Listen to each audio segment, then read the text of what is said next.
Sears thì có tới 5 hiệu của thằng Simmons. Simmons mà nó có cái loại thương hiệu của Ba đưa là Beauty Rest. Beauty Rest.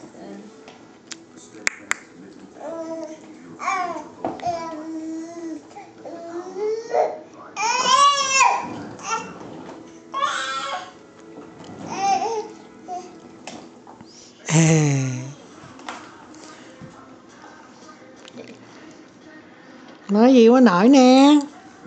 Nói gì nội đi. Hả? Này đó.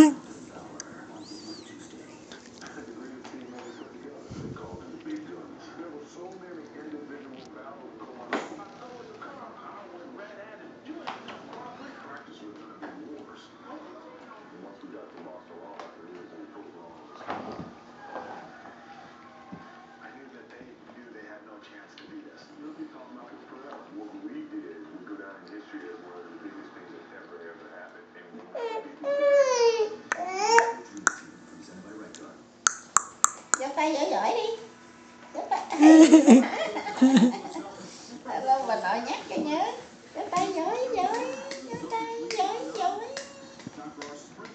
Giỏi nè, giơ tay giỏi cho ông nội coi. Nè. Nè. Nè. À.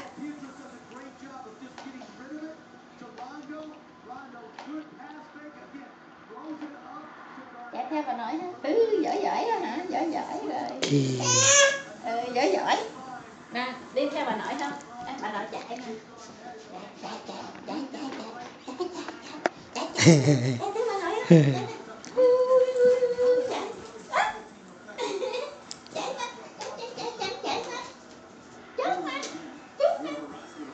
Chú bỏ kiếm nha. Nó đi kiếm bà nội nha. Rồi bỏ đồ chơi rồi. Cái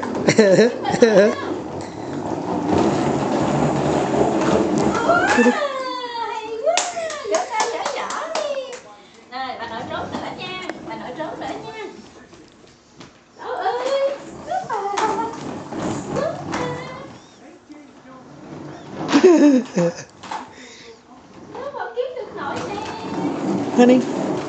Lại lấy cái kia nó rớt lên kia.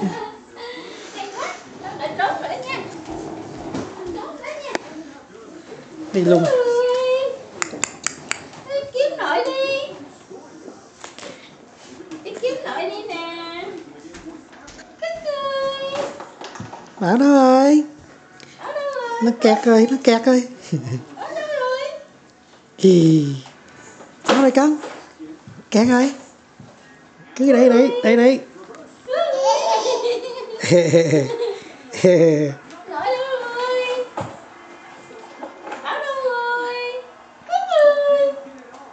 Nhìn mấy cậu nó nhìn.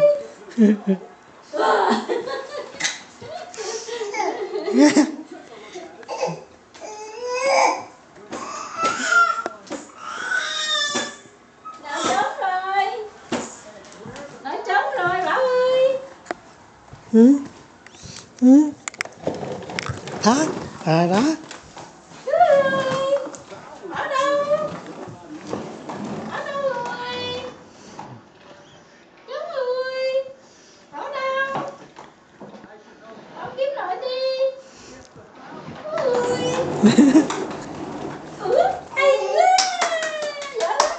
Giơ tay giỏi. Hay quá.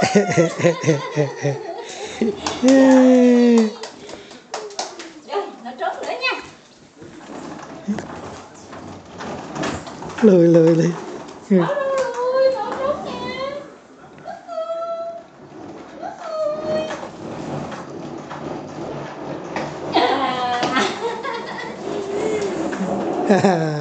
Giỏi quá, giỏi tay, giỏi.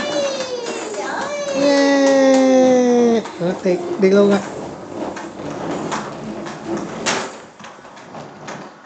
Bảo ơi, trốn nè. Con đi đâu đó? Nó trốn nè. Bảo ơi. Nó chơi. Trốn nè. Reverse, trời ơi. Bố đâu ơi, đó con kiếm được nội nè. Bố ơi, bố đâu ơi. Hay quá, giỏi tay, giỏi giỏi.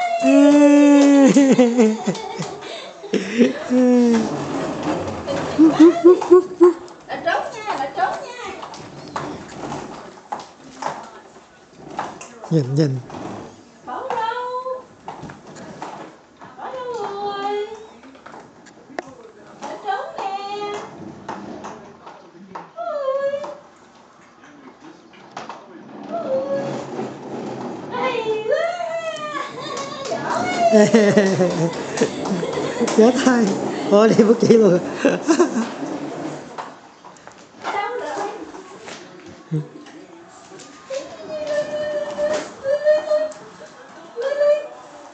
Lui nè. Lui lại. Kẹt lên.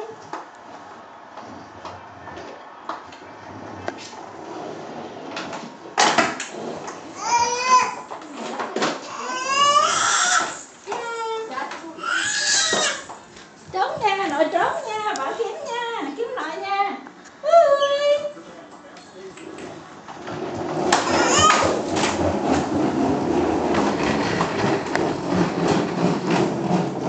Wow. Hay quá, giỏi bài. Bảo ơi, giỏi quá, hay quá, giỏi bài, hay quá, giỏi bài. Giỏi quá.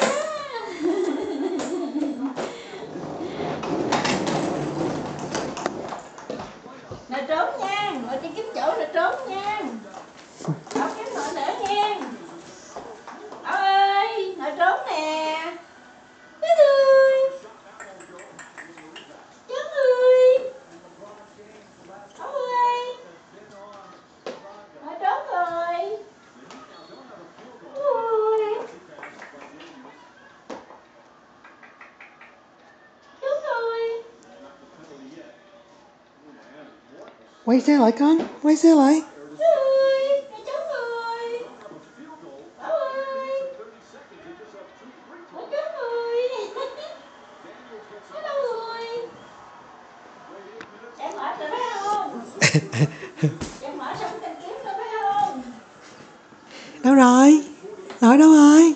Nội đâu rồi? À. Quay xe lại đi. Nó đâu rồi? Nó đâu rồi? Đứng nghiêng này.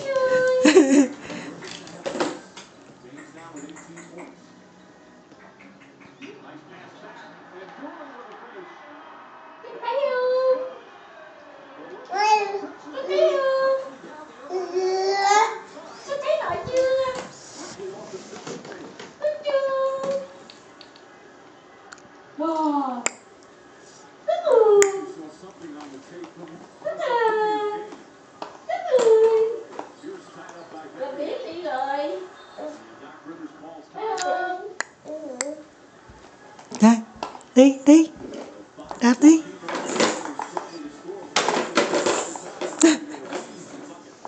Mắc kẹt rồi hả? Mắc kẹt rồi phải không?